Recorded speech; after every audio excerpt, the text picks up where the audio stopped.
Bonsoir à tous, ravi de vous retrouver comme chaque soir en direct sur KTV. Nous sommes le vendredi 13 novembre et à la une de cette édition, nouvelle discussion pour améliorer la desserte aérienne à Mayotte. Le conseil départemental s'est réuni ce matin pour étudier les différentes options qui s'offrent à lui. Parmi les propositions sur la table, le développement des infrastructures aéroportuaires, la création d'une nouvelle chaîne d'approvisionnement en kérosène ou encore l'entrée au capital de la compagnie EWA. Des investissements importants censés favoriser l'ouverture du marché à la concurrence. Plus de précisions avec Ivan Rakotovao. Comment faire baisser le prix des billets d'avion à Mayotte? La question était dans tous les esprits, ce matin dans l'hémicycle du département. Nous avons invité l'ensemble des forces vives de Mayotte, les maires, les conseils généraux, les présidents des intercos, pour qu'on puisse débattre de ce sujet. Donc évidemment, et aussi l'ensemble de la société civile était convié à cette réunion. L'objectif de cette réunion, c'est vraiment de débattre sur ce sujet qui tient à cœur aux Mahorais. Et il est temps pour nous de pouvoir exister, mais l'objectif surtout, c'est de faire baisser les prix de billets d'avion pour les Mahorais. Pour y parvenir, le conseil départemental n'a pas lésiné sur les moyens. 3 études ont été commandées pour un total de 350 000 €. Parmi les nombreuses options envisagées, développer les infrastructures aéroportuaires, constituer une nouvelle chaîne d'approvisionnement en kérosène très chère à Mayotte, ou encore l'entrée au capital du département dans la compagnie EWA. Cette dernière option n'a pas manqué de soulever les interrogations d'une partie de l'auditoire. Une prise de participation simple de EWA n'intéresse pas les Mahorais en réalité. Je parle bien de rachat de EWA, de faire en sorte que EWA devienne au moins à 51% une compagnie mahoraise, capitale mahoraise.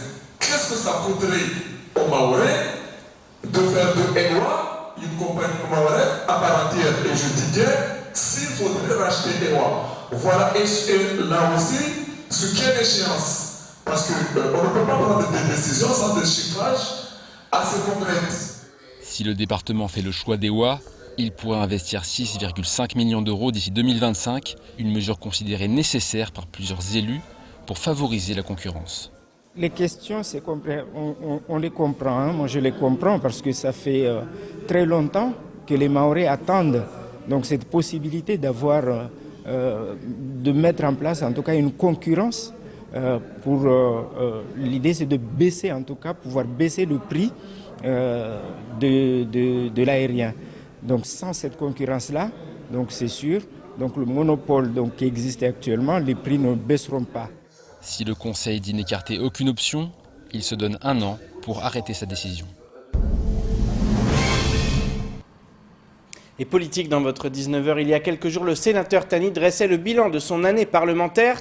Une année riche au cours de laquelle il a cédé sa place de vice-président du Sénat tout en intégrant le bureau exécutif de la République en marche. Une manière de rester au plus proche des décisions qui sont prises au niveau national et de poursuivre le travail de lobbying pour Mayotte. Car si pour l'heure il ne sait pas s'il sera candidat, le sénateur compte bien soutenir Emmanuel Macron en 2022. Au montage, Leslie Vumenet. Cela fait bientôt 10 ans que Tani Mohamed Soilihi est sénateur de la République. 2 mandats ponctués de combats, dont celui toujours en cours pour le toilettage institutionnel. Récemment réunis à Paris, les 4 parlementaires, le président du conseil départemental et le président de l'association des maires se sont mis d'accord pour changer le mode de scrutin aux élections cantonales. Ils souhaitent un passage de 26 à 39 conseillers pour la future chambre régionale. En effet, Mayotte, premier département région de l'histoire de la République, n'en a que le nom. Seul un toilettage institutionnel peut permettre d'obtenir les avantages d'une région. Les Antilles, la Réunion, la Guyane sont départements depuis 80 ans, 75 ans avant nous. Et ces collectivités sont toujours à s'interroger, à se réinterroger sur leur évolution institutionnelle. Donc qu'on se pose ces questions à Mayotte, c'est tout à fait légitime. Et ce sont des questions qui nécessitent le consensus. Il ne faut pas se précipiter. Moi, c'est pour ça qu'à chaque fois qu'on a confié un travail d'évolution, d'amélioration, de clarification institutionnelle aux parlementaires, mais je m'en suis emparé immédiatement.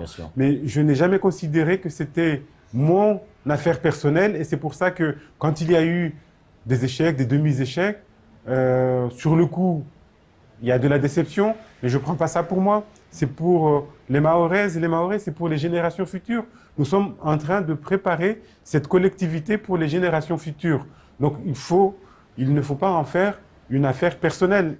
S'il n'est plus vice-président du Sénat, le parlementaire mahorais joue toujours un rôle important au sein de son parti. Il vient ainsi d'intégrer le Burex, comprenez le bureau exécutif de la République en marche. C'est cet appareil politique qui prend toutes les décisions pour le mouvement, notamment celles qui concernent Mayotte. Parmi les sujets de réflexion, il y a la relance économique. Très très important sujet. Le sujet est d'autant plus crucial que nous ne sommes pas encore sortis de cette crise sanitaire. Ouais. Donc, au sein de cet appareil, nous avons eu d'ailleurs une réunion hier soir. Ces sujets de réflexion vont avoir lieu pour être concrétisés, pourquoi pas en projet de loi, et pour s'appliquer dans les années à venir. Donc, c'est là aussi.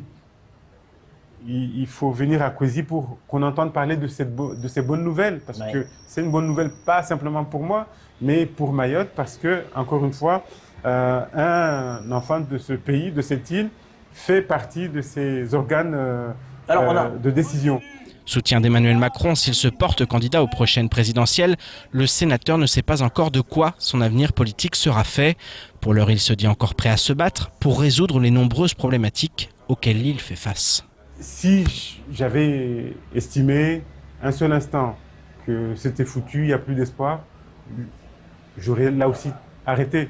Vous le savez, Patrick, mon métier, c'est avocat. Ce métier que j'adore, qui me manque, je l'ai presque mis entre parenthèses parce que, modestement, je pense que je peux apporter quelque chose à mon pays, à mon île. Le jour où cette croyance n'existerait plus, eh bien, j'arrêterai. Mais parce que je pense que, à ma place, très modestement, je peux encore contribuer à apporter des solutions à Mayotte, je peux répondre à l'espoir, aux espérances des Mahorais, mais je vais continuer à me battre. Se battre encore et toujours, voilà le leitmotiv du sénateur Tani qui peut se targuer d'être l'un des parlementaires les plus actifs de France, avec 34 semaines d'activité contre 7 pour son homologue Hassani Abdallah. Et le sénateur Tani est également revenu sur l'un des grands chantiers depuis qu'il est élu, à savoir la problématique foncière. Il s'apprête à déposer une loi pour faciliter les choses, notamment en matière de prescription acquisitive. De quoi permettre d'avancer sur des projets en attente de terrain, mais aussi d'offrir aux communes de nouvelles rentrées d'argent. Je vous propose de l'écouter au micro de Patrick Millon.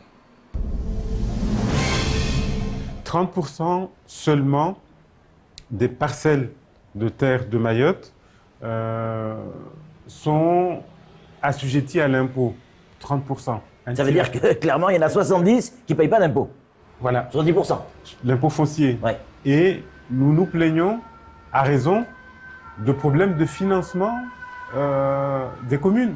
Or, c'est une source majeure de financement pour les communes. Si on débloque tout ça, déjà pour l'individu lui-même, vous avez une parcelle de terre qui n'est pas régularisée. Grâce à toutes ces réformes, elle est enfin régularisée. Vous voulez construire dessus, vous allez voir la banque. La banque va dire « Ah, mais c'est intéressant, vous avez une propriété foncière, nous allons l'hypothéquer et nous allons vous accorder un prêt de 1 million. » Si vous n'avez pas cette parcelle de terre, la banque ne vous prêtera pas un seul centime. Ouais, elle demande des garanties. Voilà. Et donc, ça va débloquer pour l'individu, pour les administrations aussi. Mais tout ça, on va le régulariser grâce à ces textes et notamment aussi grâce à la proposition de loi que j'ai déposée récemment et que j'espère va être examinée très rapidement. Et je vous propose de regarder le reste de l'actualité locale avec notamment un préavis de grève à la CSSM ou encore la situation épidémiologique au 10 novembre. Au montage, Leslie Vimenet. Une intersyndicale composée des syndicats FO, CSSM, CGTMA, CFDT et CN Focos vient de déposer un préavis de grève à la CSSM pour la journée du mercredi 25 novembre. En cause la complémentaire santé due aux agents de l'institution. Applicable à Mayotte depuis 2012, son versement ferait selon les syndicats l'objet de laxisme, de négligence, de retard récurrent dans le traitement des devis et des factures et voire même d'absence de remboursement sans raison apparente. L'intersyndicale ajoute que cela intervient alors que les cotisations à cette complémentaire santé sont versées régulièrement. Ils exigent ainsi que l'UC-ANSS mette fin au contrat avec le prestataire actuel et en nomme un nouveau capable d'assurer un remboursement efficace et une meilleure couverture complémentaire santé aux agents de la CSSM. Il reste donc moins de 2 semaines pour trouver un compromis sur un sujet qui peut sans doute être résolu sans le lancement d'un nouveau mouvement social. Le nouveau point épidémiologique pour la semaine du 4 au 10 novembre fait état de 277 nouveaux cas de Covid-19 à Mayotte. Le taux d'incidence redescend sous la barre des 100 avec 99 cas pour 100 000 habitants. Le taux de positivité remonte pour sa part pour atteindre 13,8% de positifs sur les 2103 tests réalisés au cours de la semaine. 13 personnes sont hospitalisées dont 5 en réanimation, soit 3 de plus que le 7 novembre dernier.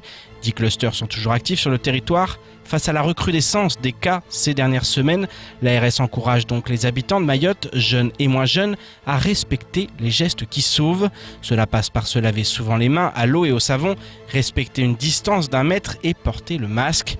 Il faut éviter à tout prix de transmettre la maladie aux personnes fragiles, les personnes âgées, les femmes enceintes ou encore les personnes atteintes de maladies chroniques comme le diabète, l'hypertension ou encore l'obésité.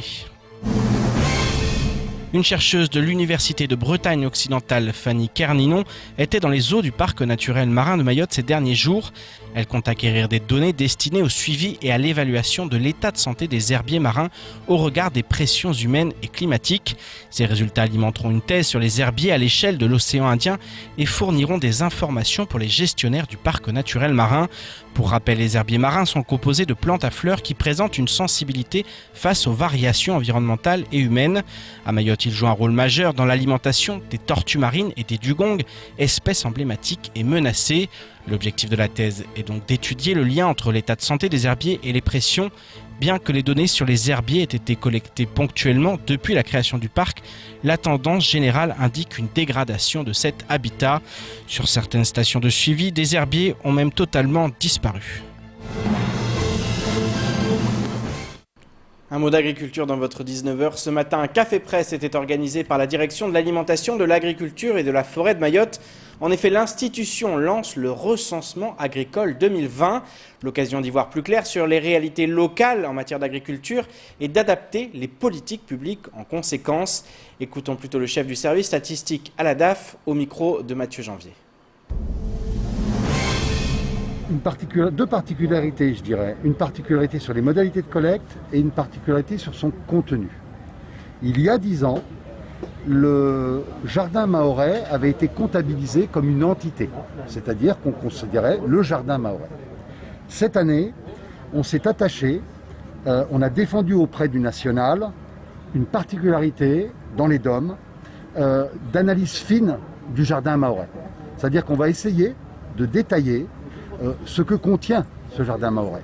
La part de bananes, la part de manioc, la part de fruitiers, la part d'agrumes.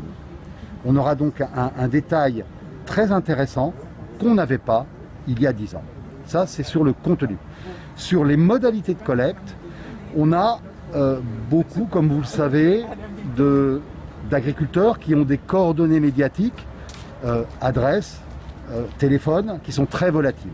Et donc, on s'organise de manière à ce que les agriculteurs viennent nous voir.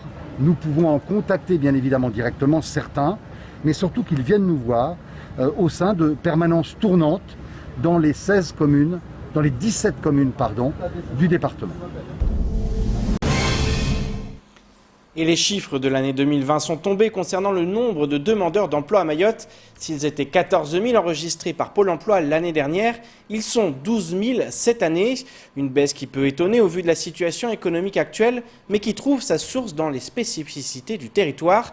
Le directeur de Pôle emploi à Mayotte, Jean-Christophe Baklouti, a accepté de nous donner des éléments de réponse. Un sujet signé Jaïdi Maoulida. 2000 demandeurs d'emploi en moins. C'est le bilan du dernier relevé des chiffres de Pôle emploi à Mayotte. Une baisse significative de 15%, tronquée et qui s'explique par la situation sanitaire actuelle, selon le directeur de Pôle emploi. Les chiffres du chômage à Mayotte sont des chiffres qui sont en baisse par rapport à l'année dernière. Ceci dit, ce n'est pas révélateur de la situation. C'est lié vraiment à la situation sanitaire et puis c'est lié aussi à la configuration du territoire. Nous avons, sur le territoire, un certain nombre de lieux de réception qu'on a chez nos partenaires, des permanences qui ont été fermés jusqu'à présent. Si des sites de réception ont dû être fermés, la population ne pouvait plus s'y rendre. Mais cela n'explique pas tout. Dans un contexte où de plus en plus d'entreprises mettent la clé sous la porte à travers le pays, l'île Oulago ne semble pas avoir cette même problématique. La situation, en fait, c'est qu'à Mayotte, on a beaucoup de très petites et moyennes entreprises. On ne peut pas dire qu'on soit touché par des vagues de licenciements parce qu'effectivement, on a pas des très très grosses entreprises qui en porteraient, on va dire, un mouvement et qui derrière vont emporter avec elles des entreprises qui travaillent avec ces grosses entreprises. Donc voilà, c'est un peu tout ça. Si cette donnée semble être de bon augure pour les entreprises, cela ne les exempte pas de certaines difficultés. Pour preuve, le nombre d'offres d'emploi est en baisse sur le territoire. Vous avez des entreprises qui ont réussi à maintenir, on va dire, à rester en vie compte tenu de la situation qui n'a pas forcément été très simple. De là à se projeter et à embaucher, c'est peut-être plus compliqué. Beaucoup d'employeurs sont un peu dans l'attente du devenir. On parle d'une crise, la crise sanitaire, ok, on essaye de maintenir à flot son entreprise. De là à se projeter pour faire de l'embauche, c'est plus compliqué. Des aides financières existent pour soutenir les employeurs à l'embauche. Le Pôle emploi Mayotte lancera prochainement une enquête pour connaître les intentions d'embauche des employeurs et ainsi mieux les accompagner. C'est ainsi que s'achève cette édition. Merci de nous rester fidèles sur KTV. Je vous donne rendez-vous lundi dès 19h pour tout connaître de l'actualité locale. D'ici là, excellent week-end sur Kwezi.